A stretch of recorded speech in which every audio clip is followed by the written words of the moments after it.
tidak terlihat, tidak sesuatu. Sesuatu juga. Ya, Ustaz tanya sesuatu itu yang mana? Segala terlihat sesuatu. Kalau segala yang tidak terlihat, tidak sesuatu. Mana? Allah meliputi segala sesuatu. Yang dikatakan sesuatu itu Bapak Ibu adalah langit dan bumi isi di antara keduanya. Itu sesuatu itu. Yang dikatakan sesuatu itu langit dan bumi, alam semesta ini isi di antara keduanya. Apakah tumbuh-tumbuhan namanya, hewan kan namanya, manusia kan namanya, makhluk apa nama, malaikat namanya, iblis namanya, itu adalah sesuatu. Nah, ya.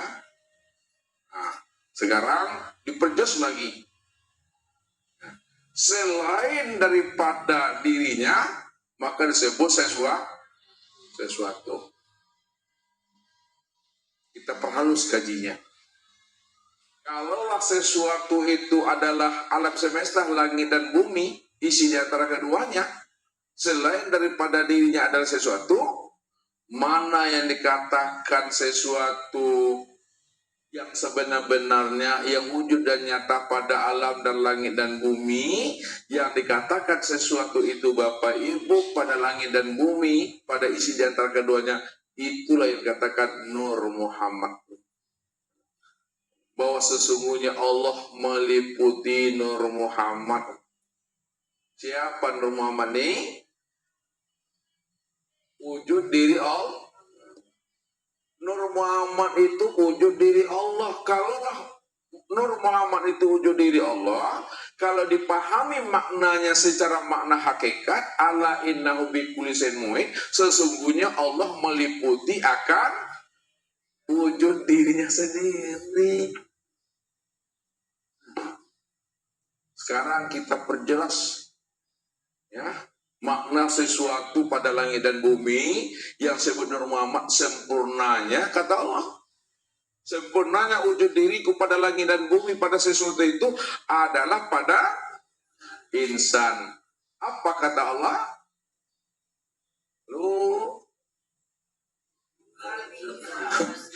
Al-insanu siri. Apa artinya itu? Insan itu rahasiaku, tapi sesuatu tadi. Apa tadi? Pikir-pikirlah dulu dan ya. Ada yang nggak dapat. Ada yang nggak dapat lah. Inna robbaka ahata binnas. Nah ini ya. Sesungguhnya Romo itu aku ini ahata. Apa tuh ahata? Ini ahata. Meliputi binnas manusia. Sesungguhnya aku ini sudah meliputi diri setiap manusia. Karena manusia itulah wujud nyatanya akan memandang diriku yang disebut namanya Nur Muhammad. Nur Muhammad itu wujud aku. Akulah sebenarnya yang meliputi wujud diriku yang bernama Muhammad rupa insan.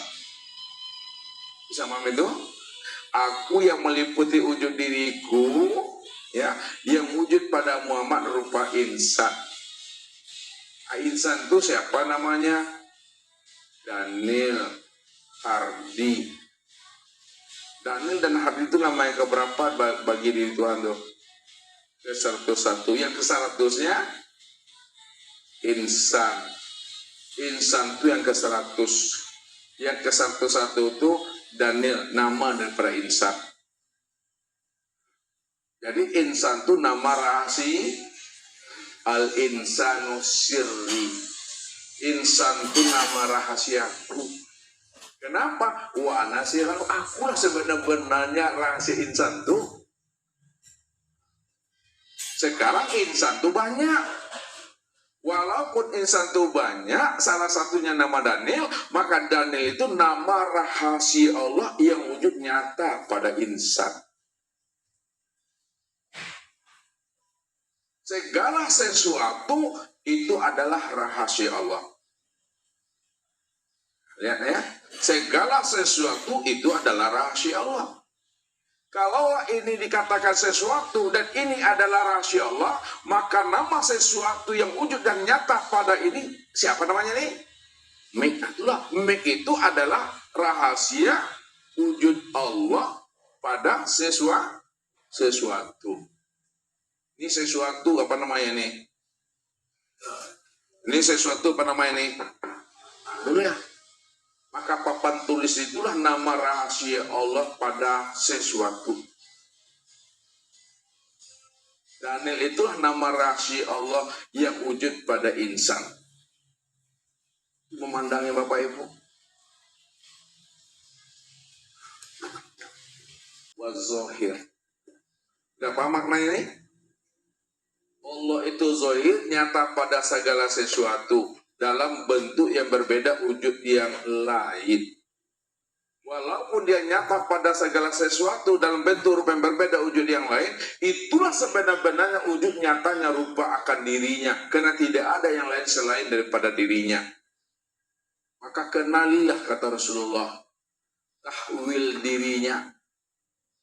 Kenalilah bentuk dan rupa Allah itu berganti-ganti.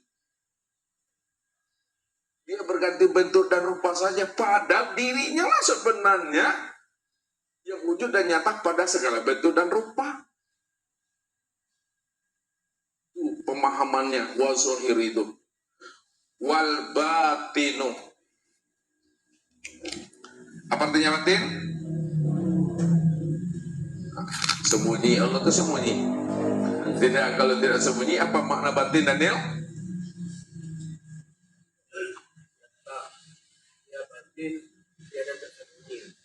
Itu maknanya, dia batin tiada tersembunyi. Kenapa? Karena dia telah zahir pada segala yang nyata. Itu dia. Dia batin tiada tersembunyi karena dia telah zahir pada segala yang nyata. Bahwa segala yang nyata itulah wujud nyatanya diri yang batin itu. Bapak Ibu teman itu, dia batin. Ulangi lagi.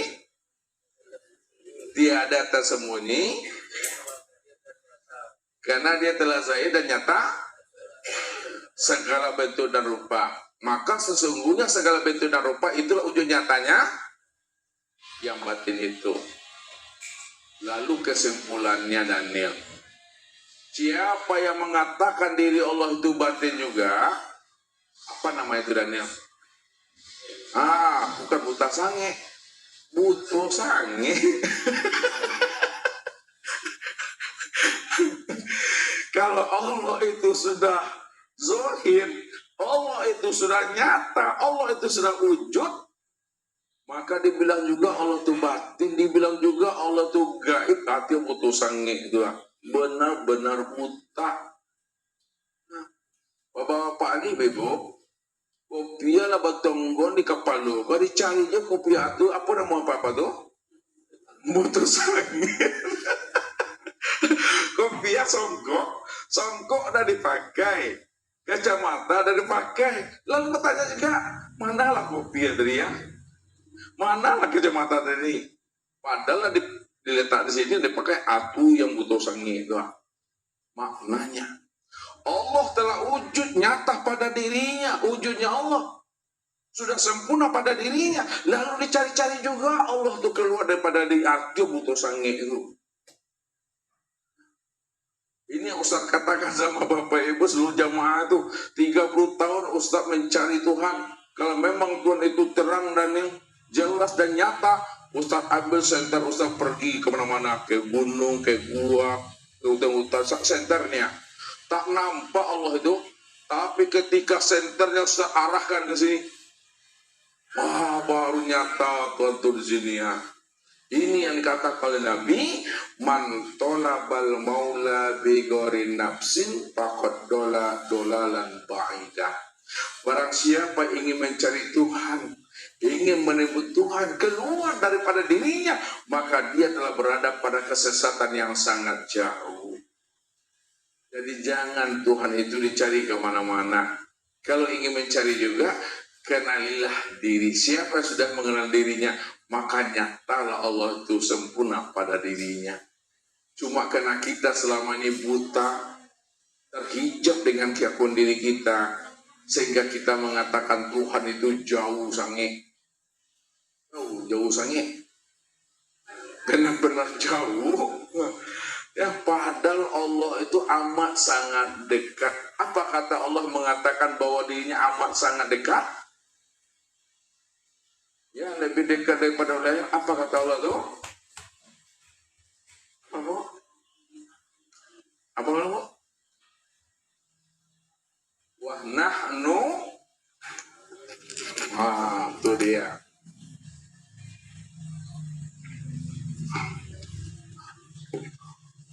Alhamdulillah.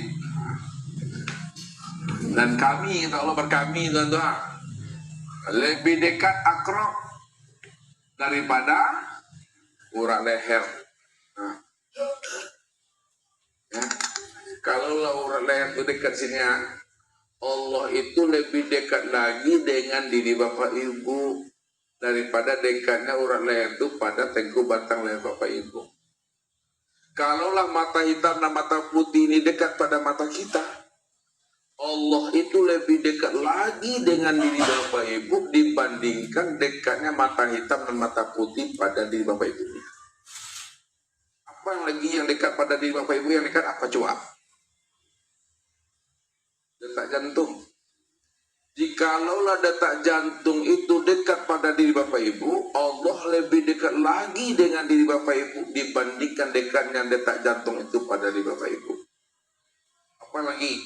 Rasa, napas. Kalaulah rasa dan napas itu dekat pada diri Bapak Ibu, Allah itu lebih dekat lagi dengan diri Bapak Ibu dibandingkan dekatnya detak jantung, napas, dan rasa itu pada diri Bapak Ibu. Apa sebabnya? Karena Dia yang ada, Dia yang wujud.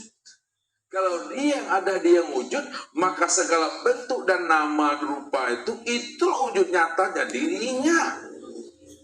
Bapak Ibu payah mencari yang hidup pada diri, padahal Bapak Ibu bernapas setiap saatnya. Kita payah mencari yang hidup, mana yang hidupnya? Padahal kita setiap detik bernapas. Yang bernapas itu yang sebenarnya yang hidup tuh. Siapa yang hidup tuh? Aku, kata Allah. Makanya Allah katakan, wa fi anfusikum afala tubsirun. Aku ini dah wujud pada dirimu. Wujud aku sudah menjadi rahasia dirimu. Aku ini yang si hayat tuh. Aku yang si sama, si basar, si kalam, si ilmu, si kudrat itu. Tapi kenapa tidak kamu pikirkan, kata Allah, balil insanu ala nafsihi basyira. Aku ini yang melihat pada dirimu. Pikirkanlah itu, kata Allah. Makanya Allah mengajak kita selalu berpikir dan merenung. Awalam yatafakkaru fi anfusihim. Kenapa tidak kamu pikirkan siapa sebenarnya dirimu itu?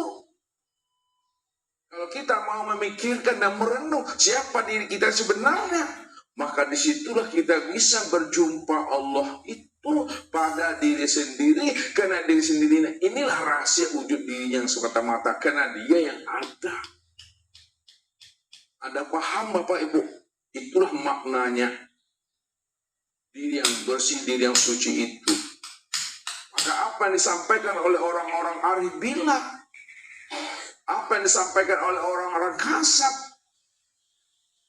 sebenarnya bahasa yang digunakannya wahdatul wujud, manunggaling kaula Gusti, ulul ittihad, semua kata-kata itu menghantarkan kepada kita supaya kita sadar sesadar-sadarnya yang ada itu hanya Allah saja. Cuma ketika dihantarkan melalui bahasa, disampaikan melalui kata-kata, maka sulit dipahami.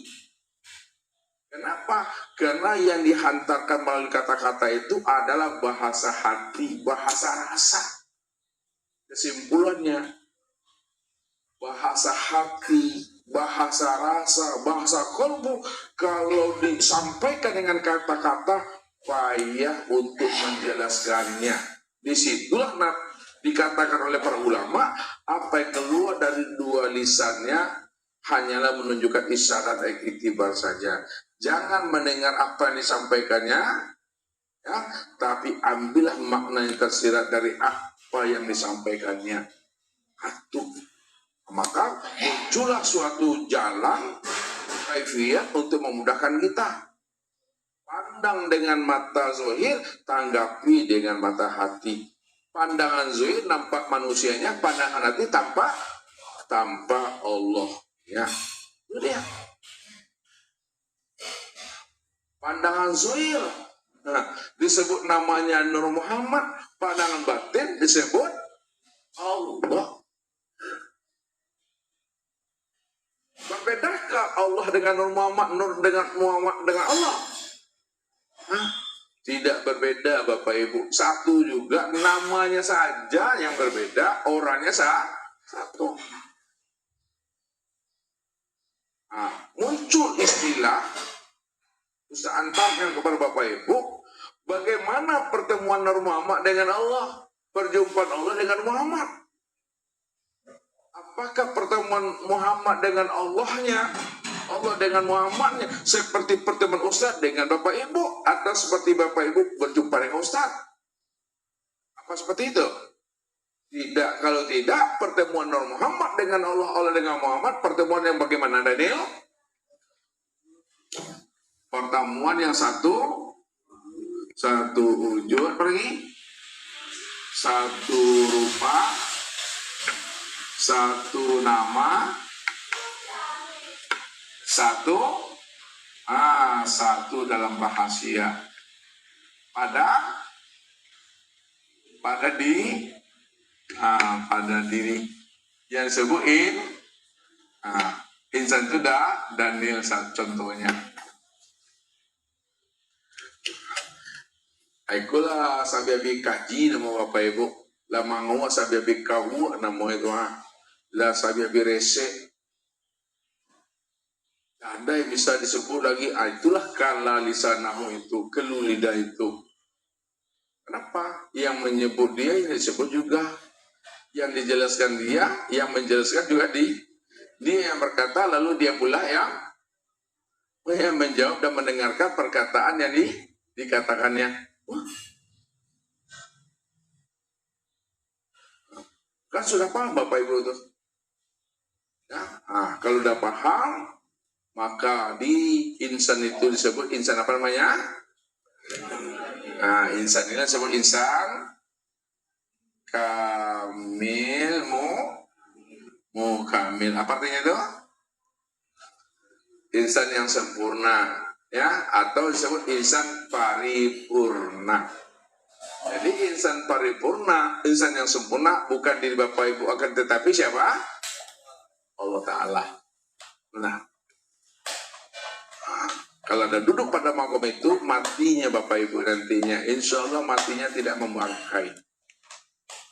Insya Allah matinya tidak dimakan oleh cacing tanah. Insya Allah matinya tidak membau. Ya. Orang yang matinya membangkai, membau, dimakan cacing tanah itu karena dia tidak mengenal siapa sejati dirinya.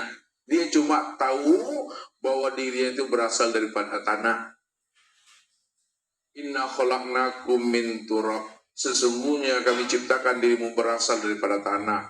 Maka mati kembali ke tanah. Padahal ketika meninggal dunia disebut apa? Inna lillahi wa inna ilaihi rajiun. Apa artinya, Bu? Berasal dari Allah kembali kepada Allah. Ini berasal dari Allah, paham? Kembalinya ke tanah, bukan ke Allah, kembalinya ke tanah. Lalu bagaimana kita menyatukan pandangan kita supaya kembalinya kepada Allah? Ini pesan Nabi. Kullu syai'in yarji'u ila asalihi. Nih. Kullu syai'in yarji'u ila asalihi. Di atas segala sesuatu, Kembalikan dia kepada asalnya. Lihat. Inna khalaqnakum min turab. Inna khalaqnakum min turab. Min turab.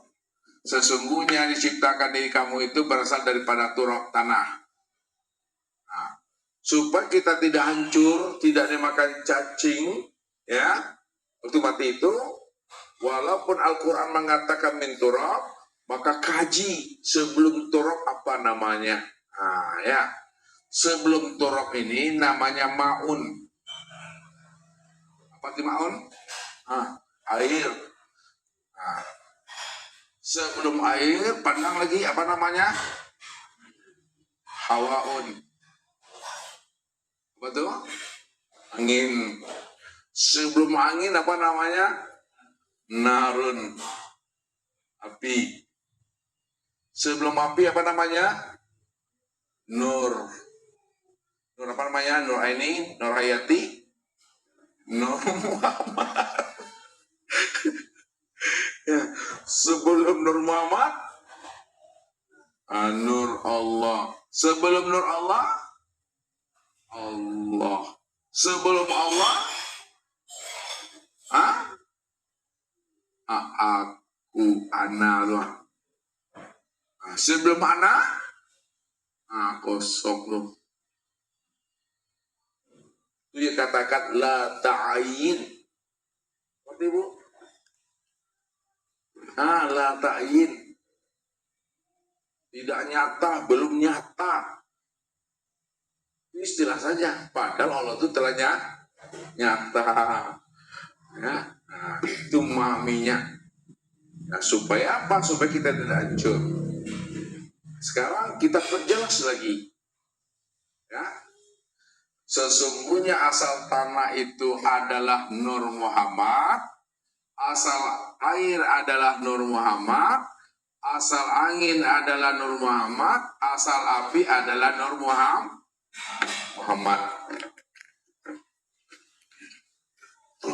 Kalaulah asal semuanya sudah berpulang dan kembali kepada Nur Muhammad, lalu apa kata Rasul? Lihat. Innallaha harrama 'alal ardi ayyakula ajsadal anbiya. Allah akan mengharamkan bumi ini untuk memakan jasadnya anbiya. Yang dikatakan anbiya atau sayyidul anbiya itulah Nur Muhammad. Bahwa ruh, tubuh yang sudah rupa insan, ini Nur Muhammad nih. Bumi juga Nur Muhammad. Kalaulah tubuh ini Nur Muhammad, bumi juga Nur Muhammad, itu dikatakan nurun ala nur, cahaya di atas cahaya itu. Ya. Cahaya Allah nyata pada cahaya Muhammad itu maksudnya. Karena kesempurnaan cahaya Muhammad pada bumi itu pada insan. Insan itulah yang disebut namanya cahaya Allah atau nur Allah. Itu yang dikatakan nur ala nur, cahaya Allah nyata pada cahaya Muhammad itu. Sempurna Bapak Ibu. Tapi kalau tidak duduk pada makom itu, maka matinya membangkai dia. Itu matinya orang yang duduk pada makom syariat, matinya membangkai ini. Kalau orang matinya pada makom tarekat,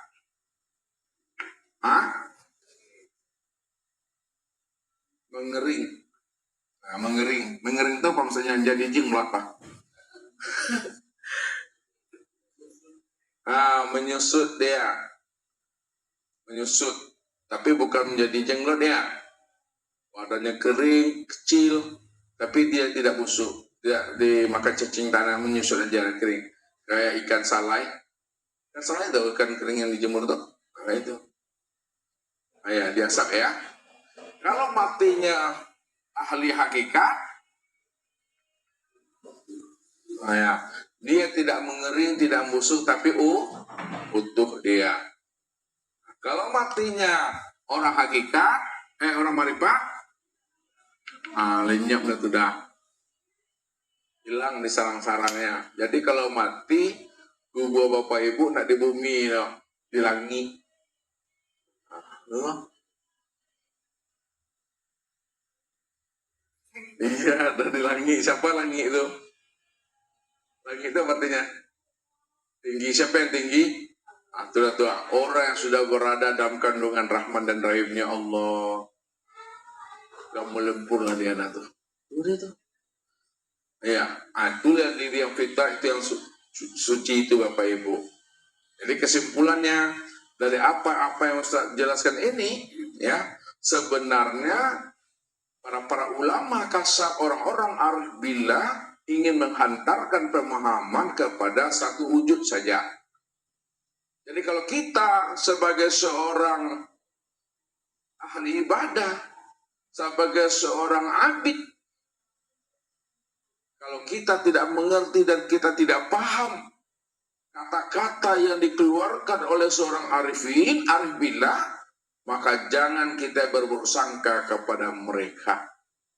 Karena mereka tidak pernah mengatakan dirinya Tuhan. Mereka tidak pernah mengatakan dirinya jadi Tuhan. Mereka juga tidak pernah mengatakan ngaku-ngaku Tuhan. Tapi apa yang mereka katakan melalui kata-kata wahdatul wujud, ittihad dan hulul manunggaling kaulo Gusti, untuk memberikan pemahaman kepada umat dan kita ini bahwa Allah sajalah yang wujud, Allah saja yang ada, selain daripada dirinya tidak pernah ada. Mungkin itu saja Bapak Ibu yang bisa saya sampaikan. Aku pun dah panik aku neha. Ya, mari kita tutup dan kita lanjutkan dengan muzakarah. Billahi taufiq wal hidayah. Wassalamualaikum warahmatullahi wabarakatuh.